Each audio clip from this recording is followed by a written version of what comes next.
Hi,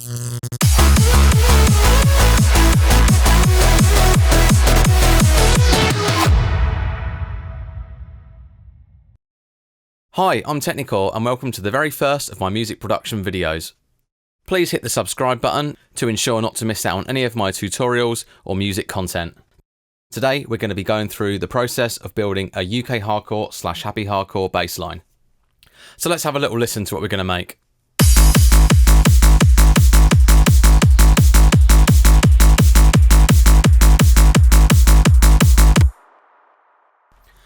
So this bass sound is actually made out of 3 layers. First up is the character bass layer. Then there's a second layer I've used for extra punch.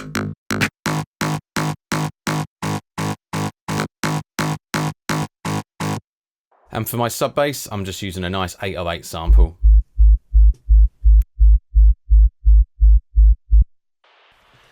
So the first layer we're going to look at is the character layer, which I built in Serum. So I'm going to turn off all the insert effects and we're going to listen to oscillator A on its own. So I'm going to turn off the filter.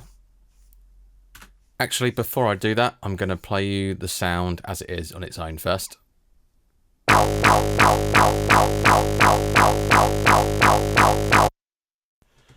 So not a fantastic sound on its own, as I'm sure you'll agree, but the magic in this stuff is in the processing, in the effects afterwards. So first thing I'm going to do is let's turn off oscillator B and the filter, and we can just play oscillator A on its own. Now you can probably hear some modulation already on this synth, so I'm just going to turn off all the modulation that I've already got here, just so we can hear that waveform as it is. So it's a fairly straightforward wave shape. It's just one that I drew in myself. So I drew in some nice severe harmonics at the front end of the waveform, and then I went into a kind of more traditional saw that kind of squares off at the end. I just wanted a nice interesting wave shape that would start sounding interesting once we started playing with the warp knobs and the wavetable positions. So in terms of basic settings, I turn the sub off, I leave the noise oscillator off, and I leave the unison set to 1. Detune stays at 12 o'clock, and Uniblend is set to 2. I think it might be where the default position, to be fair.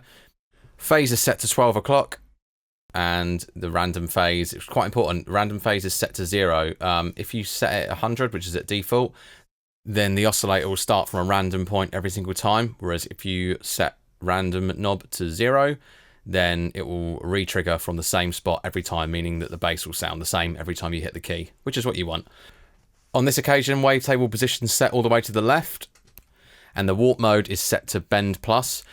Now we've actually got some modulation on this knob. I've got it assigned to envelope 2. So envelope 2 here has a fairly steep drop off. It's got like a decay of 587, and this envelope has been assigned to the bend plus, but kind of from 9 o'clock up to 10 o'clock. This just gives the waveform a bit of movement, so it's not static the whole way through, and especially brings the sound to life once you get the distortion on it. Now I turned them all off earlier, so I'm just turning the modulation back on in the matrix, and you can hear what it does to the sound. This is off.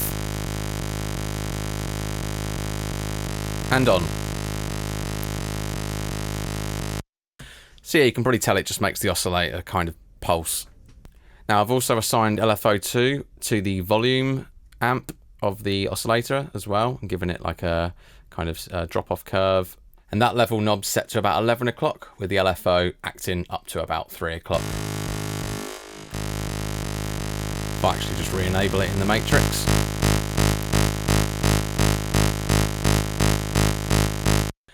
It really pumps the sound and gives it a bit of dynamic. So now I'm just going to re-enable oscillator B. This is set to one of the built-in waveforms. It's Spectral Scout. I'll solo it so you can hear it on its own.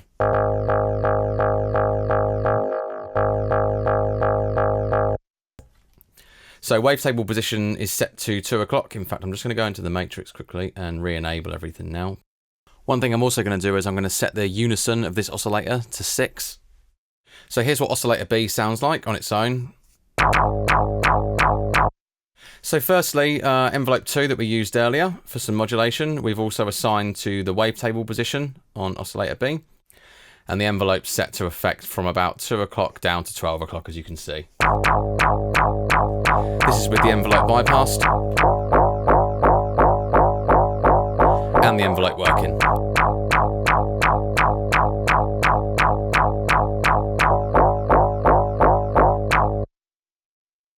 So the next modulation for the warp point is controlled by LFO1. Now it's really, really important that you click the envelope mode for the LFO on this, because if you don't have envelope mode on, then it won't restart every single time you hit the key. So this is assigned to warp. This is what it sounds like off and back on. Now the last bit of modulation is the LFO1 is assigned to the phase. It's a very, very, very minute change this. I'm not sure how much difference it's making, but I left it on, so I may as well mention it. Okay, and so oscillator A and B together. Okay, now I'm going to reactivate the filter. So I've got the filter set to MG low 18. And it's set to only filter oscillator B, so it's not going to filter A at all. So it's just the scout waveform that's going to get filtered. So yeah, leave that one off on this case. So cutoff is set to about 1 o'clock, and LFO2 is set to modulate cutoff from that 1 o'clock position all the way to 100%. So let's have a listen and see what it does.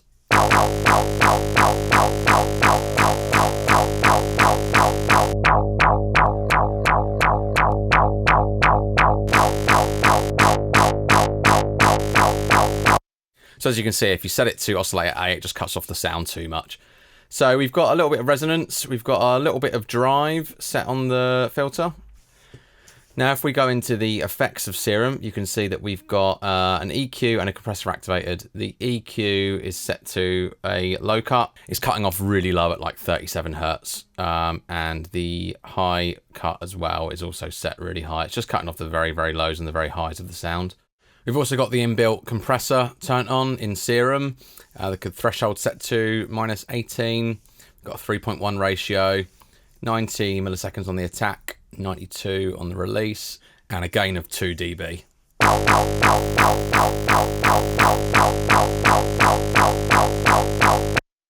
Very, very, very subtle effects coming out of the synth, but we're going to put all the main effects on with the inserts. So yeah.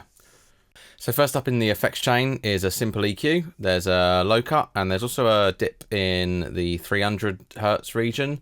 That actually made more sense once the distortion was applied later. At the time, it's a bit early to make a call like that. But yeah, a nice low cut before it hits any distortion.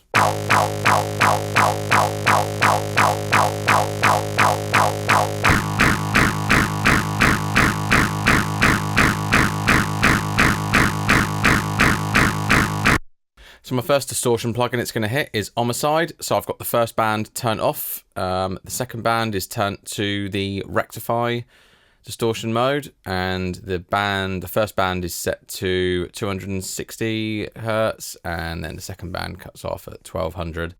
Bands 3 and 4 are turned off, so I'm actually only using the second band, but Homicide just gives you a little bit of flexibility in the frequency spectrum as to where you want to apply your distortion. I've also set the phat sharp knob to phat, and then it's set to about 2 o'clock on the gain for the rectify knob.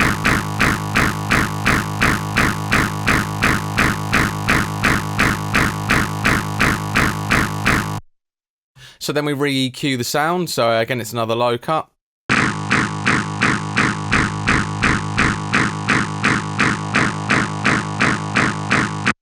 Scooping out that mid-range that was horrible, and just doing a little bit of a high cut on the end as well, just to take off those extreme high frequencies before it goes into the next distortion plugin, which is the Trash 2.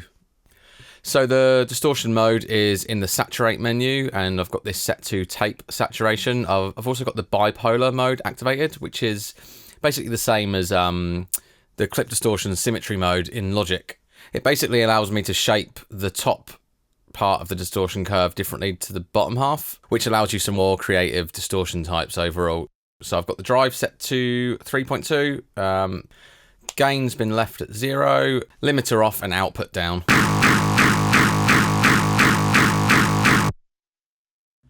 So now that the sound's starting to take shape, we need to actually shape it into something that will work for a hardcore bass. So the LFO tool will shape it into an offbeat. So we've got like quite a steep curve, but it allows some of the sound through at the front end and a bit of a drop off at the end to give it a bit of snap, a bit of bounce.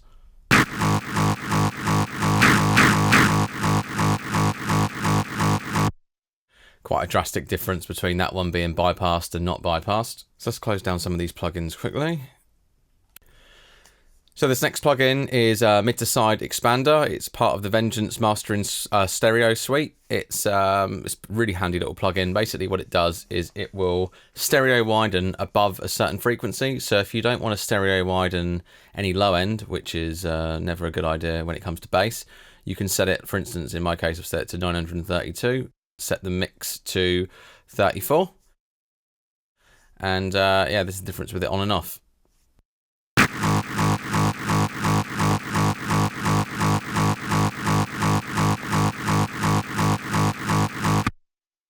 And looking at this chain now, I've just put a LFO tool on that turns it into a bit more of a solid offbeat bass.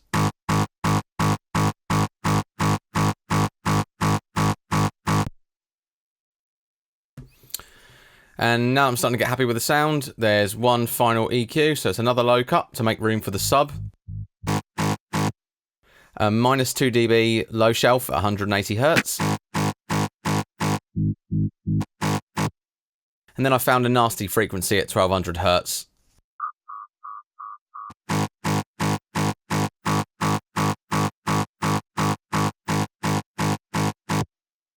So that cleaned the sound up dramatically, I found. So let's see how that character sound is sounding against the kick drum. Let's just solo the kick. So it's certainly sounding close, but for me, it just lacked that extra punch. So we created an extra punch layer. So let me turn off the inserts first up. So it's another serum. Let's pull this one over. So again, I'm going to turn off the filter and oscillator B and just leave oscillator A. I drew in a waveform similar to the first time with some harmonics at the front. This one's a bit more of a gentle shape. Let's mute the kick again for a second.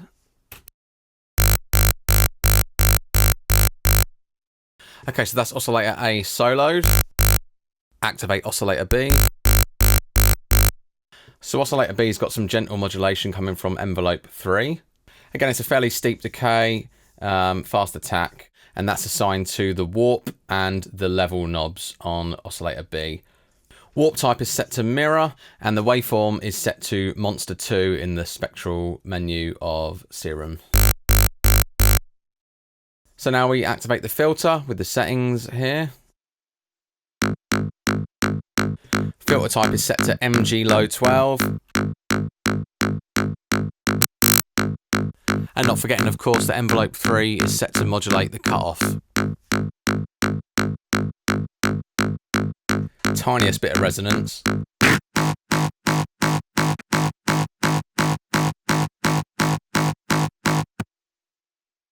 You can really hear the two sounds playing off each other now, but one thing it is lacking is the sub bass. So this is a pretty run-of-the-mill 808 bass sample. I've just got this running through an LFO tool, which is just shaping it to the offbeat. And I've got a very simple EQ, which is just rolling off any frequency above 125 Hertz.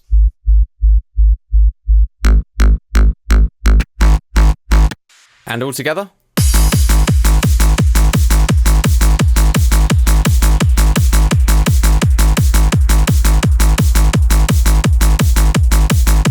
So I hope this has been useful, guys. Feel free to experiment. This is just a simple bass that I threw together a few hours ago. But if you were to invest some time into really experimenting with these wave shapes, modulation settings and distortion types, you can easily come up with something a million times better than this. I'm Technikore, thank you for watching, and please don't forget to subscribe so you don't miss any of my tutorials or music videos. Bye for now.